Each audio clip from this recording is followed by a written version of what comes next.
Hotel میں نا ایک بابا جی برتن مانجتے تھے، بوڑھے آدمی تھے، 70 سال کے قریب عمر تھی.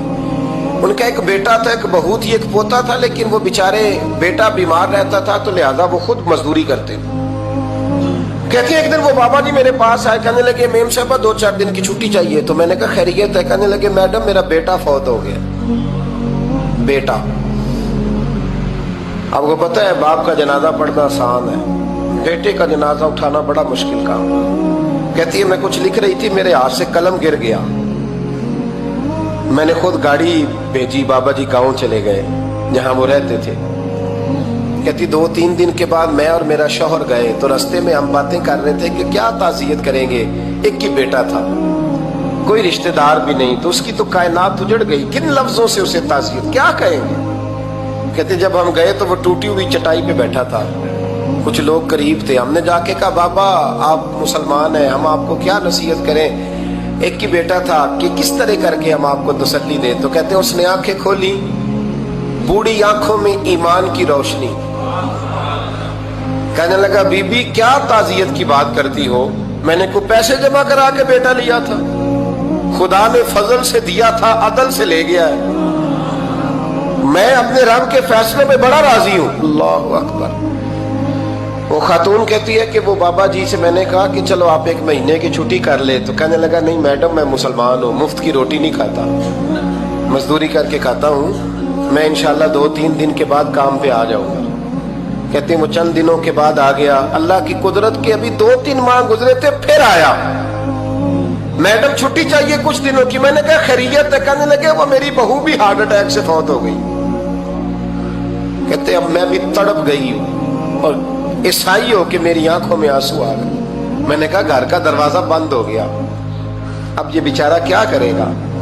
وہ اپنے شوہر کے غم میں ہارٹ اٹیک سے فوت ہو گئی. کہتے ہم پھر 2-3 دن کے بعد تعزیت کے لیے گئے.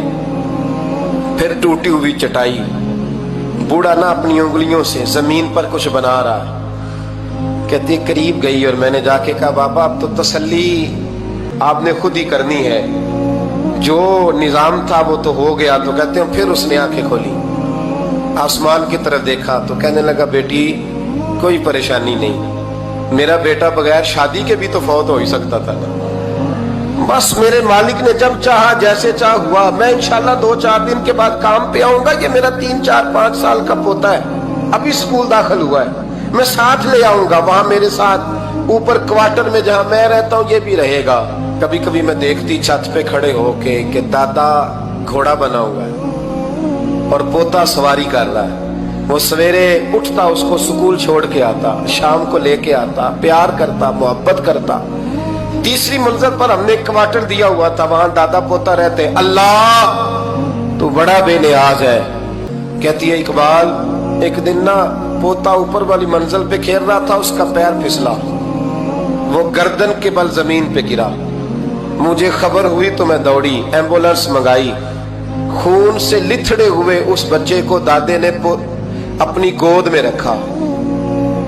اور جب ہم ہسپتال کی طرف گئے تو ہاسپٹل بعد میں آیا، جناب اسرائیل پہلے آ گئے اور کہتے ہیں وہ گود میں دم توڑ گیا.